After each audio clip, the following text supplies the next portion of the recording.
people used to say to me, what is the most important price in the economy? And of course it's the exchange rate. And when the exchange rate changes, all sorts of things happen. When we started moving to a floating exchange rate, whole new industries popped up. First one was international tourism. We never had one before. Then the international wine industry. Then a new domestic financial industry. Then education services from abroad. Then exports of high technology things. I mean, this is, the price allocates capital in the market. Only a price on carbon will start allocating capital to the right places where we should be investing in the new Australian economy. So the question is, I think, do we want a first-rate industrial economy, or do we want an economy with a brown fat underbelly? Do we want to get into the new age with the new industries, or do we stay in the old ones, talking as Tony Abbott's talking about industries that were important 100 years ago? So put another way, I mean, do you regard carbon pricing in the same way you regard some of the great reforms, even acknowledged by Tony Abbott, of your era? I certainly do. I mean, I think there is a view that the industries that may come out of this are things we kind of have to do. We have to clean up coal. We have to clean up water. We have to do this. We have to do with nitrogenous fertilisers. We've got to, as if they are a problem. People should see them as the new industries. These are the new Silicon Valley industries. This is how the Chinese see them.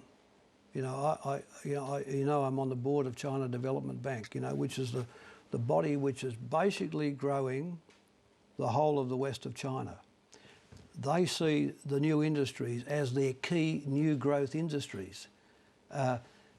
We won't have them here. I mean, the idea here that we turn our back on the new country, on the new transforming Australian economy, by not letting carbon be priced and therefore capital allocated properly is nonsense. I mean, the Abbott argument that you don't tax the polluters, you give them money, you give the polluters money to change their bad habits is tripe. Think about what Tony Abbott and others who oppose the carbon price are saying about the Chinese, that in fact their emissions are going to keep growing.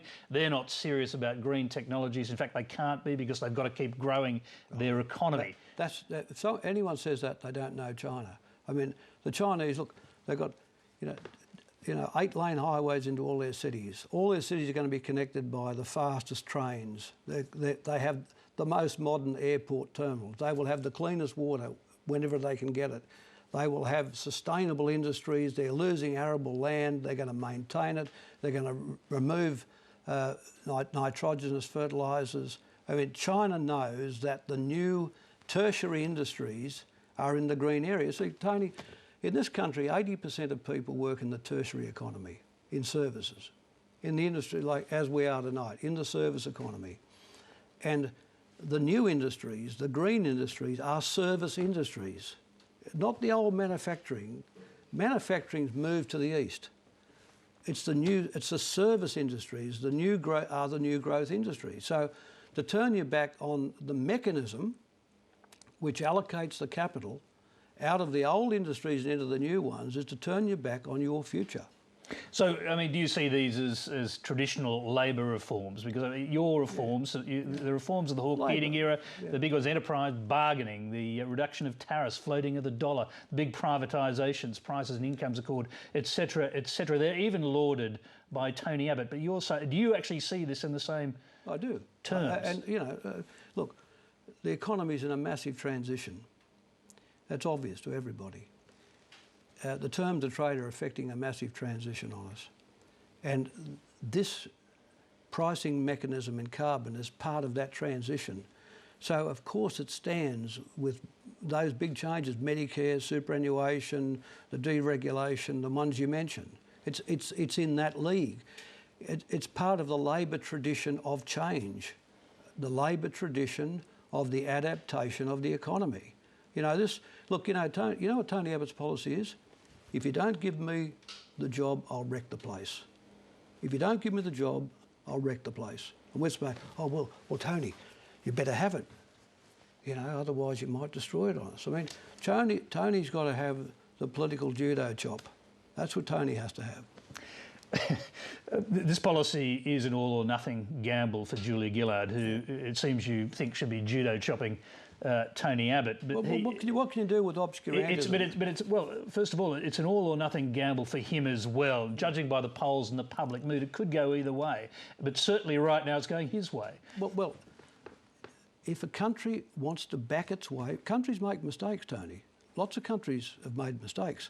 If a country wants to back its way down the pathway of obscurantism to keep the old, brown, dirty industries of the Industrial Revolution, the early post-industrial revolution, which is what these are, then it doesn't want a growth future. It doesn't want higher levels of income. It doesn't want to better allocate resources. It doesn't want to have a clean environment. It doesn't want to have clean water, better forests, simply be part of the new age.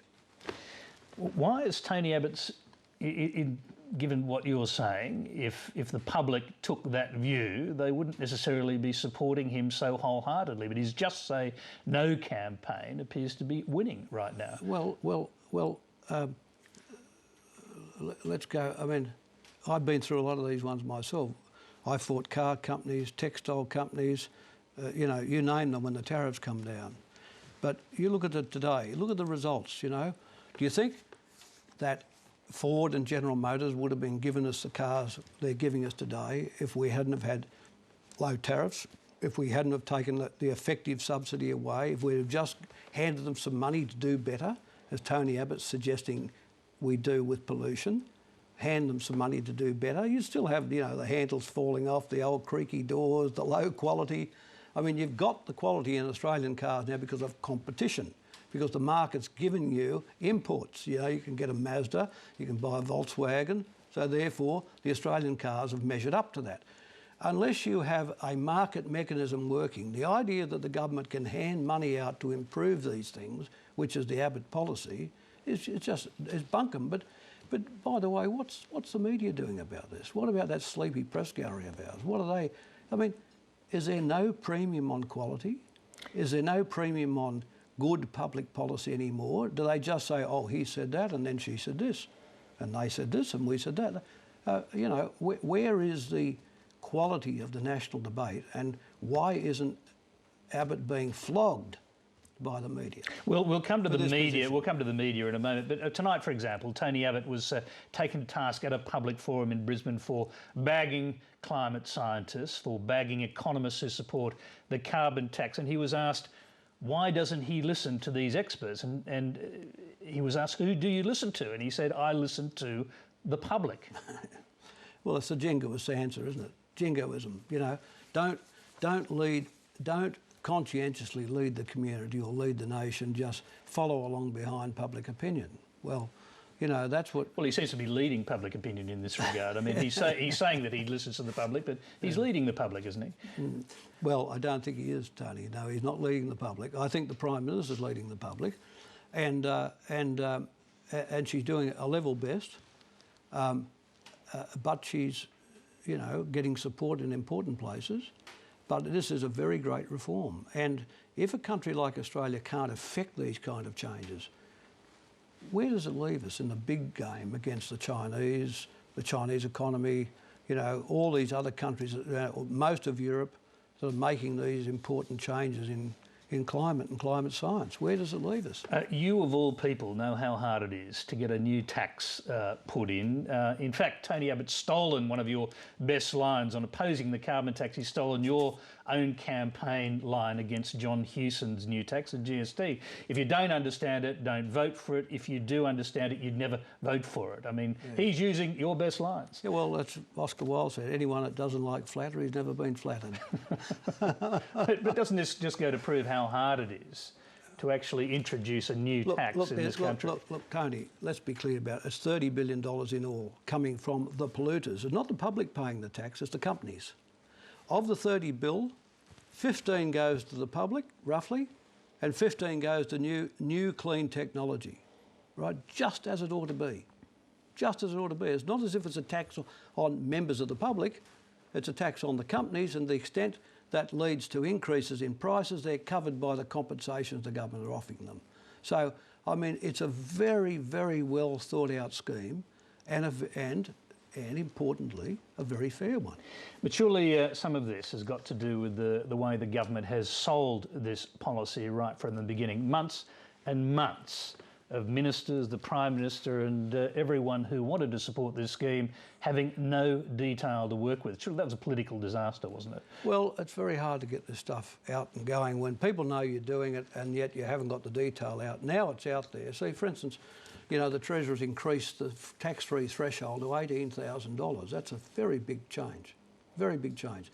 500,000 people will have a substantial benefit out of that, mostly women. Mostly part-timers, women. And of course an increase in the tax-free threshold of 18,000 goes to everybody. It goes to you and it goes to me. So everyone has a win from it. This is a very big tax change, very big change. So until people see the detail, it is hard to sell the stuff. But once it's out there, I mean, this policy change and the neatness of the compensations and, if you like, the justice of the measure